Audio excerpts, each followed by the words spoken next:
An invisible killer is sweeping the world. If it spreads unchecked, it's going to be a lot worse. A pandemic now underway. I am officially declaring a national emergency. In a matter of weeks, COVID-19 has changed life as we know it. I think we're kind of beyond the stage of worry. Worldwide, over 15,000 are dead. 250,000 infected, and numbers continue to rise. And now, borders closed, schools shut down, cities on lockdown, and the global economy is at risk. The economy was moving along just fine, and this, boom, we get hit from the outside. Past the point of containment, the virus continues to spread. A vaccine is unlikely to be available in the next 12 months. How did we get here? The truth is that we know a lot about these kind of viruses, and it was kind of waiting to happen. And when and how will this crisis end? We are in a real fog of war moment. The question is, how big is it going to be? How out of control is it going to get? There could be other diseases that will emerge in the future. This is not the last one.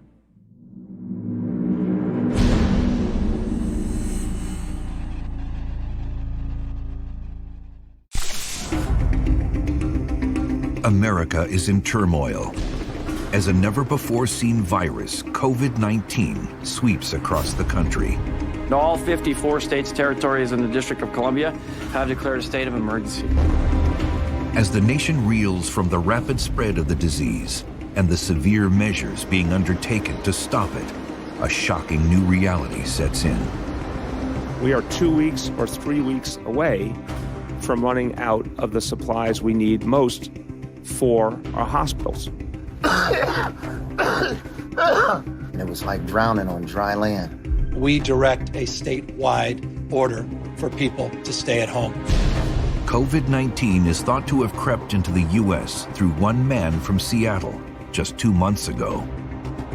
But the story of this pandemic begins across the globe weeks before.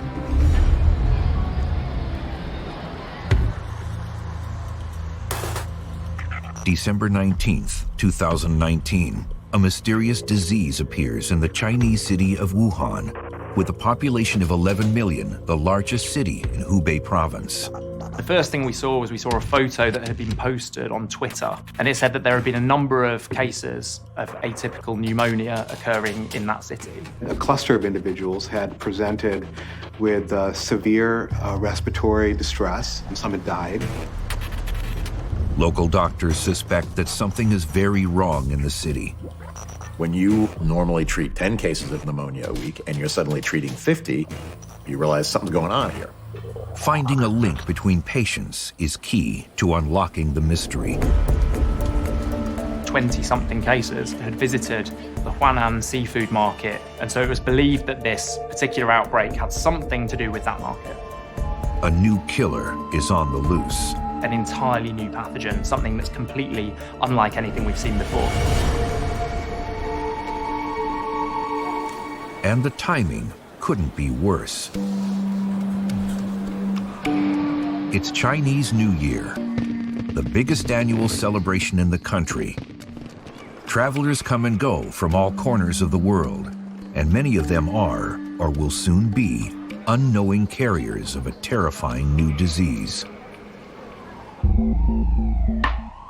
Scientists think this could be a new outbreak of SARS, a highly lethal respiratory infection that struck down thousands in 2003. If this new outbreak is anywhere near as contagious, the impact globally could be alarming. Anytime you have a virus that is somewhat lethal, but highly transmissible, it has the potential to reach millions and millions and millions of people. Initially, the Chinese authorities are slow to take action to contain the outbreak, even though doctors on the front line are sounding the alarm. Dr. Li Wenliang tried to warn some of his colleagues that something's going on here, it's quite worrisome, watch out, try to protect yourself. But just 1 month after doctors first noticed symptoms, the outbreak is growing in intensity, with 201 cases and 3 deaths. Over the next 2 days, infections triple, deaths rise fivefold. Things went crazy in China. A few weeks into the crisis, China's response is simple. Find every case, isolate them, stop the chains of transmission. Chinese authorities begin to lock down the city of Wuhan. They started to quarantine the entire Wuhan city, and that the quarantine measures also being expanded to the surrounding cities. But the virus continues to wreak havoc in Wuhan. People were queuing, lining up at hospitals trying to get treated. There were people in corridors. And there were, of course, reports of people who had died in their homes because they weren't allowed to go to the hospital. And there were a lot of scary images coming out in those early days. Wuhan, under siege, day 3. I'm taking a walk outside. American teacher Diana Adama documents the reality of life in Wuhan as the lockdown hits. Everything's closed. Everything. No shops are open. No more good food. There was this eeriness in the air, this feeling in the air. It just didn't seem normal. There were no cars at one point. I'm on the edge of the city, but there was like nothing. This was half full before. Sunday morning, it hit me. What's going on? What's happening? What is this virus? Where did it come from? I went to hospitals looking for the foreign people. Sorry. As the Chinese authorities lock down the city of 11 million people, their strategy assumes that only a victim showing obvious symptoms like fever and a cough will spread the virus. This will turn out to be a serious error. The worst possible scenario is if you have people who are spreading virus, even though they don't have symptoms themselves. They don't know they're sick, so they don't know that they should self-isolate. They don't know that they should seek help. And there they are out in the community spreading the virus. As more cases begin showing up in other big cities in China, like Beijing, a city with roughly 20 million people, it's clear the strategy in Wuhan has failed. By January 19th, the virus is finally identified. It's a new type of what's called coronavirus, a varied group of viruses first identified in the mid-1960s, known to cause symptoms as simple as a common cold to very dangerous and deadly respiratory ailments. And now it's appearing throughout Asia, in Thailand, Singapore, Hong Kong, South Korea, and Japan, all countries within traveling distance of Wuhan. And it is about to reach America. On the 19th of January, in Washington State, a man, 35 years old, developed some worrying symptoms, took himself to his local doctor, and was ultimately diagnosed with the first case of coronavirus in the United States. 4 days earlier, he had returned from a trip to Wuhan. He insists he hadn't come into contact with anyone who is ill. Uncertainty about how the virus is transmitted continues to grow. And the U.S. is totally unprepared for the catastrophe that's about to unfold. We are in a real fog of war moment. The question is, how big is it going to be? How out of control is it going to get?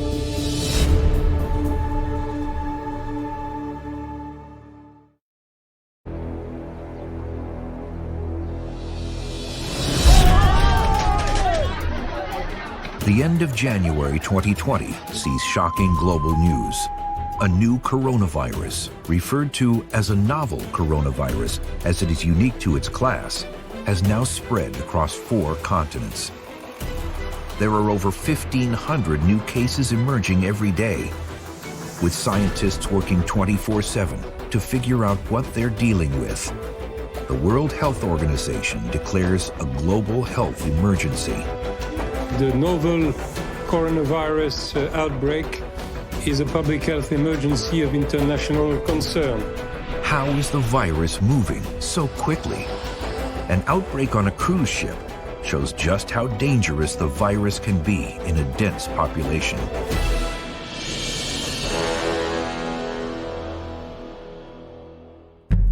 In mid-January, the Diamond Princess cruise ship sails off from the Japanese port of Yokohama to Hong Kong.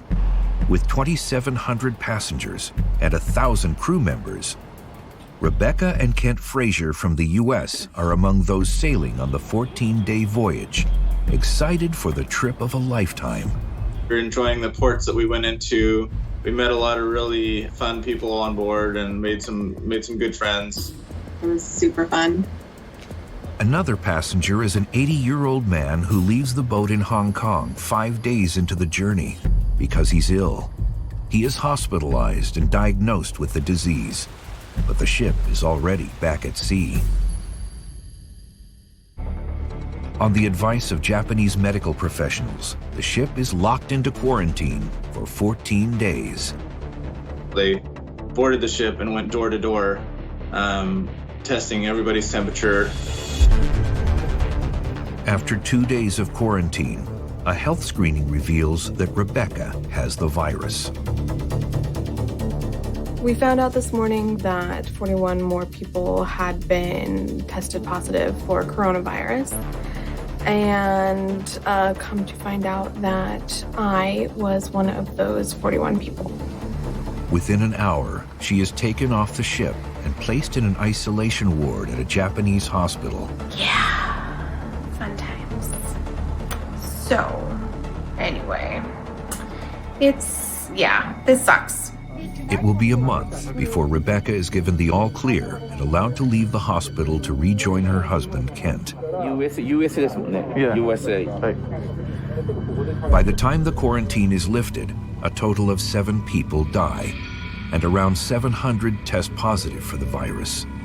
Without isolation and quarantine measures, scientists estimate the number infected could have been closer to 3,000. What happened on the Diamond Princess was really scary, led to a lot of panic, led to a lot of news coverage. That showed us that the disease, under the right circumstances, can spread really quickly. Scientists know that the novel coronavirus grabbing world attention belongs to a family of several different viruses, from the common cold to the deadly SARS. Most people have been in contact with some form of coronavirus in their lifetime, but this is a new strain. To fight it, more information is needed. And on February 11th, a team of scientists at the Department of Pathology in Beijing finally unraveled the DNA within the virus. Sharing 80% of its makeup with SARS, the disease is identified and named for the first time as COVID-19. A virus, people say sometimes, is a piece of bad news wrapped in protein. It is a vector for getting genetic information into a cell, and that genetic information just contains a blueprint to make more viruses. They were able to tell that although this virus was new, it was closely related to the original SARS virus. The previous SARS epidemic was deadly, killing over 800 people in 8 months. But in just 3 months, COVID-19 has already infected over 200,000 people and claimed over 8,000 lives, making it over 20 times more deadly than SARS. Scientists are faced with the reality that this outbreak is much worse. Crucially, they need to find out how to efficiently diagnose and treat COVID-19. 80% of those infected will experience mild symptoms, typically starting with a high fever over 99.5 degrees. Other mild symptoms include a dry cough or aches and pains.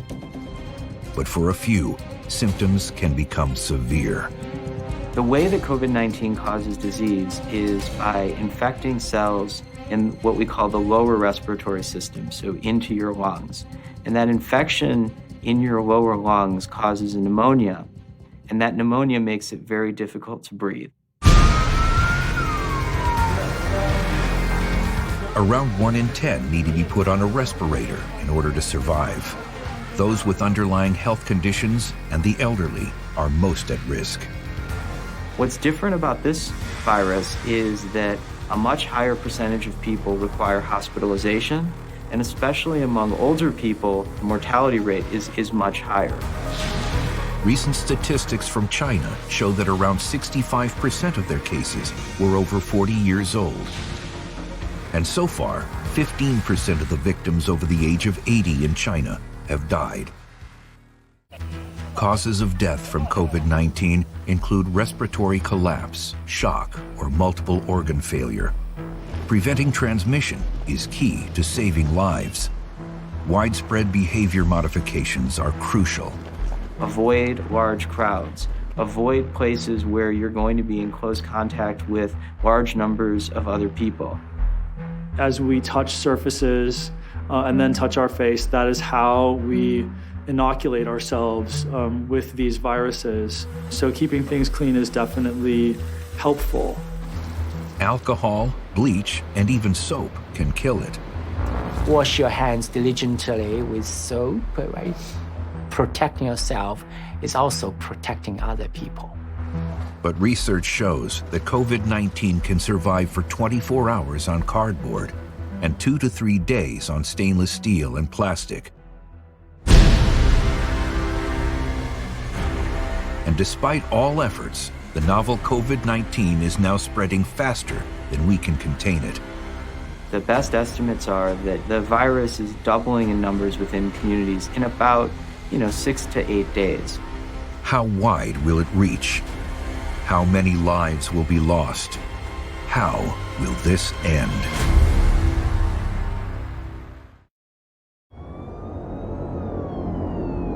As COVID-19 spreads around the world, the race for a vaccine becomes more urgent with each day, as does the search for a cure.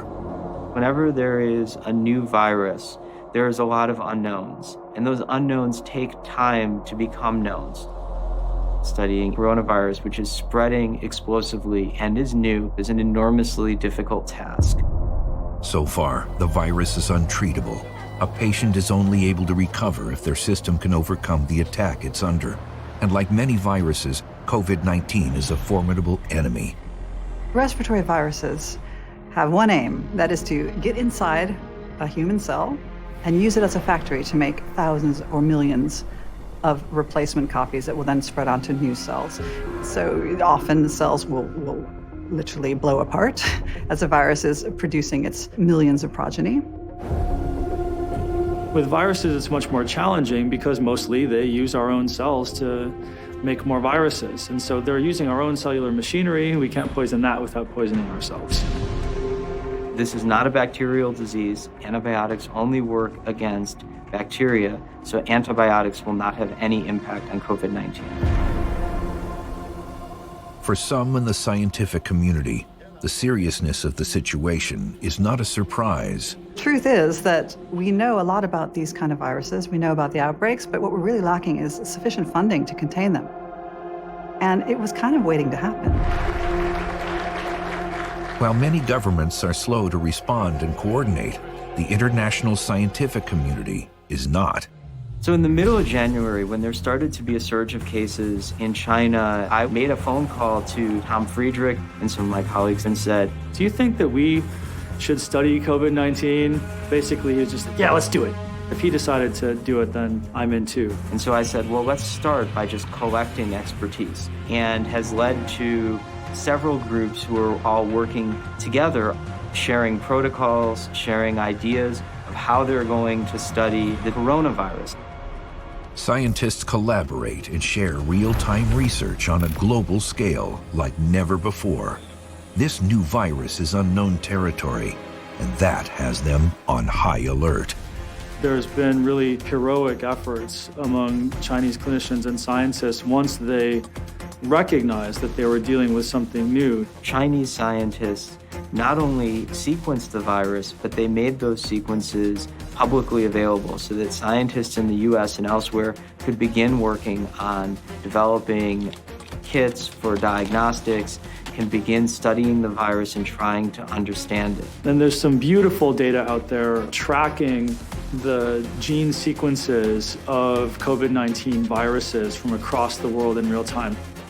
Working around the clock, scientists are making huge advances, but creating safe and effective drugs takes time.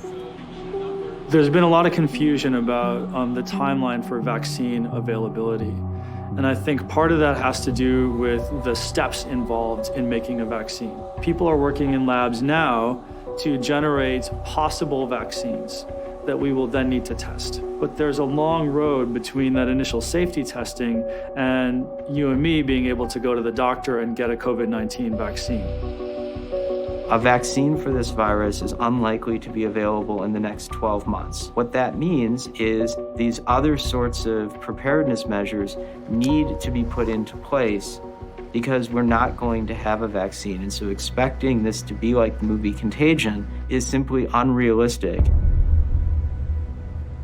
With a vaccine in the works, but at least a year away, focus shifts to our healthcare systems and their capacity for those who become seriously ill. Some are going to require to be put on artificial ventilators or other really sophisticated machines to help support their breathing while they're trying to survive the disease. But experts soon realize there may not be adequate resources, like respirators, needed to carry out basic life support. If too many people get sick at one time, there aren't going to be enough of those machines. The case fatality rate of COVID-19 is going to depend on a lot of factors and may actually vary geographically depending on the demographic of people who get infected, the capacity of the healthcare system, the ability to test people and detect their infection. And so our goal there is to make sure that we slow down the progression as much as possible, to make sure that we don't overburden the healthcare system. And within weeks, this is exactly what happens in Europe, as Italy finds itself on the edge of a crisis.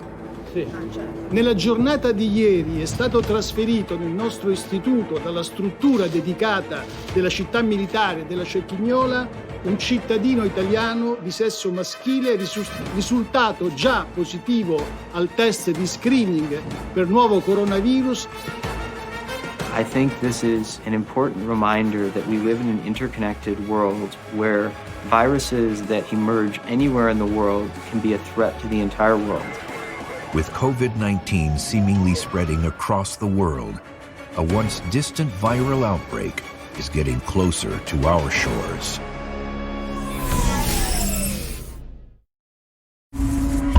In the U.S., by the end of February, COVID-19 cases are on the rise in Washington State, Texas, and Florida. And news comes from Europe and the Middle East showing that COVID-19 is a serious crisis. In northern Italy, new cases of the deadly virus are doubling every day. By March the 8th, 7,375 infections and 366 deaths are recorded. And fears of overwhelmed hospitals are realized. Reports surface of doctors having to choose who lives or dies because there aren't enough respirators. Realizing drastic measures are needed to stop further spread, the north of Italy goes into lockdown. Northern Italy has been shut down, full quarantine or lockdown of that area. This is like the ultimate social distancing to lock down the city, give advice to stay at home. Italy's crisis is soon followed by news from Iran that it is also overwhelmed by cases and a spiraling death rate. American experts continue to look at past pandemics for clues for containment. The last pandemic to strike America was in 2009. The swine flu outbreak began in March in Mexico and hit America within a month.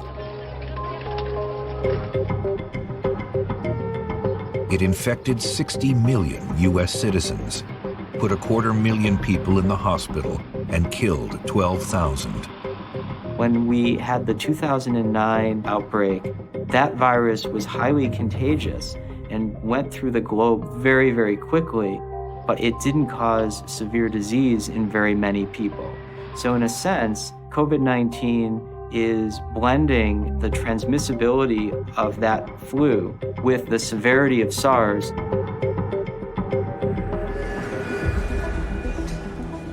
The fact that COVID-19 is easily spread and so deadly makes it a major threat. Even taking public transportation could put you in the line of fire. You have necessity of transportation, but also wanting to create a barrier so you don't breathe in necessarily everything that's floating around. We define close contact as 6 feet, and if you're within 6 feet of somebody who's symptomatic, it's possible to contract the infection. The only thing that can slow the spread in our connected world is isolating those who are infected. To do that, tracking of the progress of the disease is essential. But is the United States prepared? In Washington state, there is a wake-up call. A nursing home reports an outbreak within its walls. None of the residents have been abroad. The virus is now spreading within their community. Care home or hospital is absolutely the worst place to be if a virus hits. These people have no immunity to the virus. It's a brand new virus, and this can predispose you to much, much worse disease. The nursing home staff appeal for virus test kits, but none are available. Starting in January, most of the world implements a test backed by the World Health Organization. But the U.S. Centers for Disease Control and Prevention insists on creating its own diagnostic test. The idea was get it out there as quickly as you can and don't worry about the fine print. In the old days, if you wanted to develop a diagnostic test for a disease, it has to go through months and months of testing. But some of the first tests made available in the U.S. are found to be faulty. So it's not surprising that early tests that were rushed out were not completely foolproof. If you look at the Washington state situation, estimates that that virus that cropped up eventually had been circulating for weeks undetected. By March 11th, 118,000 cases of COVID-19 have been found in 114 countries, and 4,291 people have lost their lives. The World Health Organization confirms a pandemic. Containment has already failed. There are cases on every continent except for Antarctica. The virus is spreading all over the world. Scientists tracking this increasingly global threat continue investigating its origins. During the 2003 SARS epidemic, scientists discovered bats in caves near the origin city were carrying a strain of coronavirus. They hypothesized that the virus made human contact through animal markets and mutated into SARS. In the family tree of coronaviruses, there are a lot of different bat coronaviruses, but there are only a few different human coronaviruses. Coronaviruses are ultimately bat viruses that find their way into humans. And sure enough, as Chinese scientists compare the original cases of SARS and the new coronavirus outbreak, there's a striking connection. The outbreak appeared to have originated in a wild food market where there are a lot of exotic animals. At the wet animal market in Wuhan, several exotic species are slaughtered on site, including bats. One particular species, belonging to the horseshoe bat family, is known to be infected with a particular strain of the coronavirus. The normal circulating strain in the bats probably isn't causing much of a disease, but when it reaches humans, that's when all havoc breaks out because it's in a new environment.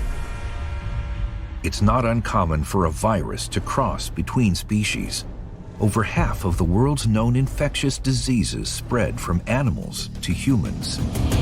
In the 20th century, virus that infects monkeys and great apes in Africa, called simian immunodeficiency virus, or SIV, jumped into people and started an outbreak that became what we now know as HIV. Ebola is also thought to be an example of a zoonotic virus, likely spread from bats. Viruses like this haunt our increasingly populated world. This new coronavirus, COVID-19, might create the full-blown pandemic scientists have long predicted. We have to treat every epidemic as if it's the big one, and this might actually be the big one.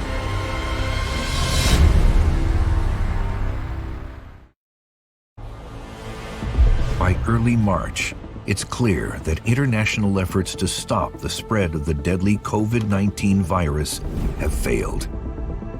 For a virus that started in one province of China, in a matter of weeks, it now spans all 6 continents. Identifying the cases through diagnostic testing is essential for managing and ultimately stopping the outbreak. But the United States testing strategy lags behind other countries like South Korea and Singapore. The diagnostic test is pretty much the main weapon in our arsenal to prevent onward spread. You need to identify who's been exposed, you need to trace all their contacts, and everybody has to be tested very quickly. In the US, a severe shortage of tests early on means that important weeks are lost. As the CDC finally approves a reliable test kit, the White House attempts to reassure the country. Anybody right now and yesterday, anybody that needs a test gets a test. They're there. They have the test. But with demand high, there are test shortages around the country. At the beginning of March, the US had the lowest rate of coronavirus testing per capita of any developed country. It's a huge failure. The situation in the United States was really inexcusable and highly counterproductive and extremely dangerous. Because tests are in such short supply, the criteria to get one is stringent. When you can't diagnose, you don't know who's going to fall sick. That's a bad news story. Uncertainty about the spread of the disease triggers panic. As sickness spreads, factories and businesses around the world feel the effects. Workers become sick. Governments mandate store and restaurant closures. And the global and U.S. economies face brutal consequences. We have not seen anything like this in modern times. COVID-19, I think, is a stress test for the global economy in a lot of ways. Most systems are built for a reasonable range of scenarios. COVID-19 is not necessarily within that range. The international stock markets are quick to react. On March 12th, the Dow Jones suffers its single biggest drop since 1987's Black Monday. This could result in a public health 9/11, where no matter how many cases we have, we're going to see effects on the economy and on society that are going to be much larger than the impacts of the virus itself. Supply chains from China begin to shut down. And the travel sector soon feels the stress as the panicked public cancels vacations and business trips. Airlines announce route cancellations, and the industry is forced to seek $50 billion in financial aid from the U.S. government. Travel and tourism sector is 10% of the global economy. And it's not just 10%. So for every $1 spent in travel and tourism, another 72 cents of economic activity is generated. So it has big indirect effects. The coronavirus fallout is suddenly felt at the most local level. Within a 48-hour period, colleges are closed, festivals and conferences are canceled, businesses shift to work from home, and as experts issue warnings to avoid crowds, shoppers and diners stay home. You're going to see more business failures, rapid rise of the unemployment, and that could lead to a serious global recession. In an attempt to curb the economic decline, the Trump administration announces plans to send relief funds to every household. But supply chain concerns mean that money may not be able to secure the medicine and supplies needed to survive this pandemic. What happens with this viral infection is that the lung gets damaged, and then you're susceptible to bacterial, what we call secondary or super infections, which can be treated with antibiotics. But if you can't get them because of the disrupted supply chain, then that patient's likely to die.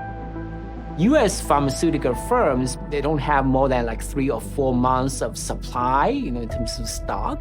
We are already facing this potential shortage. According to FDA, one drug is already a supply shortage problem. A new era of uncertainty and panic descends upon the world. With no timeline for when it will all end and what life will be like when it does. The question is, will banks put a pause on loans? Will your landlord put a pause on rent? Then we really just have to basically survive our life in our homes, not spreading the infection. And then when somebody pushed play again on the economy, we would all go back to exactly how we were before. But no one yet knows what lies ahead with this pandemic.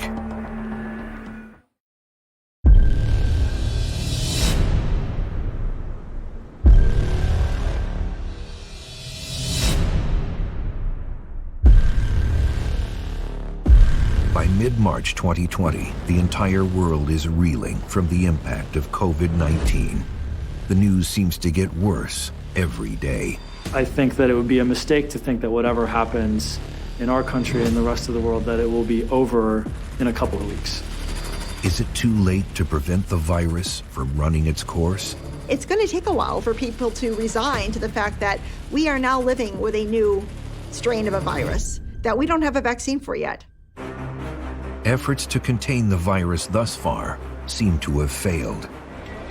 Official estimates predict a worst case of 70 to 80% of the American population becoming infected. With a 1 to 2% fatality rate, that could mean almost 6 million Americans may die. How do we stop that nightmare from becoming an eventuality? We hear health officials today talk, their aim is largely to flatten the curve. And what they mean by that is instead of the number of infections going way, way, way up and then coming down, they want to flatten it out a little bit. Still the same number of people end up getting infected, but it's over a longer period of time. Flattening the curve is crucial. When a virus is past the point of containment, slowing its spread is the only way to allow for limited resources to be available to every patient. Among the people who are hospitalized, some of them are going to need really advanced intensive care unit support. There's not going to be enough doctors and people trained to support those individuals. And so if we can spread the disease out over several months, we give everyone the best chance of having access to those machines and access to that advanced support. Today I am officially declaring a national emergency. 2 very big words. The action I am taking will open up access to up to $50 billion. To flatten the curve, dire measures are enacted across the U.S. Schools are closed, athletic seasons canceled. In some states, bars and restaurants are shuttered. Per our mayor's request, we will be closed until further notice. We deeply care and respect the well-being of our community. All over the country, people are heeding warnings to radically change their daily lives.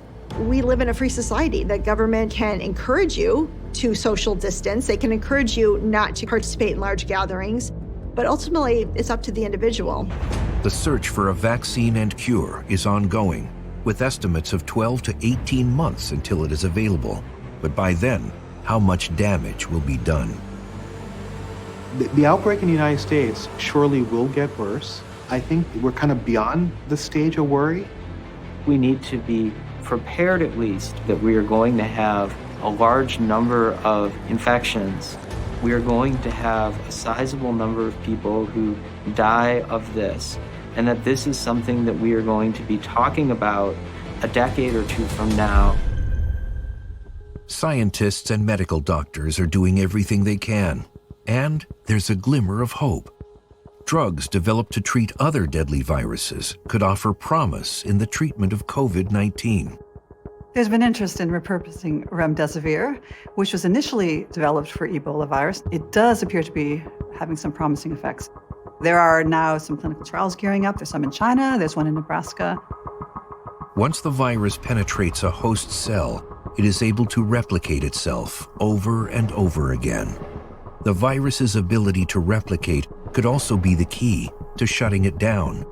Drugs like remdesivir are designed to disrupt the virus at the molecular level, break up this replication process, and relieve the worst effects of the disease. They're called chain terminators. They prevent the virus from extending the blueprint and making lots and lots of copies. So if you don't have copies of your genetic material, you can't make copies of the virus, and they're just dead in the water. For Dr. Anthony Fauci, National Institutes of Health lead on the White House Coronavirus Task Force, drug trials like these offer hope. Therapeutics. There are a number of antiviral drugs that are being tested, which means that we will know reasonably soon whether it works. And if it does, we will then have an effective therapy to distribute. Americans and humans in general are resilient and adaptive. We will get through this. And now it's our time. We must sacrifice together because we are all in this together and we'll come through together. This outbreak accomplishes nothing else. It should be to remind people how fearsome these sorts of diseases can be. Even with this unprecedented effort, there's still so much we don't know. We don't know if we will control this outbreak and that will be the last we ever see of COVID-19, or it may establish itself in the human population as influenza viruses have. And we have no idea right now just what might happen.